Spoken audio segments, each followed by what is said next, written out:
केळीची बी तसंच परिस्थिती ना हो. जडताय ना वाट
पपई लागवड केलेली आहे आणि सध्या पपईची काय परिस्थिती आहे? टेम्परेचर असल्यामुळे आणि पावसाळा वेळेवर नसल्यामुळे रूट कॉईलचा प्रॉब्लेम येतो आहे.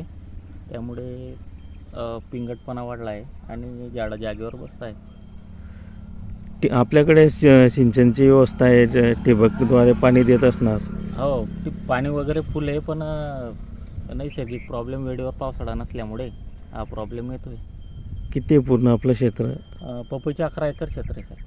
अच्छा, जर पाऊस अजून लांबला तर अजून नुकसान होईल जास्त. पाऊस आला पाहिजे. पाऊस आला पाहिजे. अच्छा, काय सांगणार दादा तुम्ही, काय परिस्थिती आहे शेतकऱ्यांची? गंभीर परिस्थिती आहे. पाणी आहे भरपूर सर्व, पण उष्ण वारे त्याच्यामुळे ते बाष्पीभवन होऊन जातं आणि लाईट ये जा करते, कंटिन्यू नसते.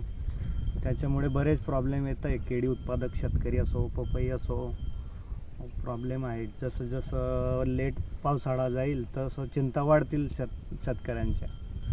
हतबल झालेला आहे शेतकरी. निराशाचे वातावरण आहे सर्वीकडे. मार्केट सर्व थांबलेलं आहे. शेतकरीच मार्केट फिरवतो सर्व आणि शेतकऱ्यावर असं आता निसर्गही कोपलेला आहे. पाऊस आला पाहिजे. पाऊस लवकरात लवकर आला तर थोडं बरं होईल. अच्छा.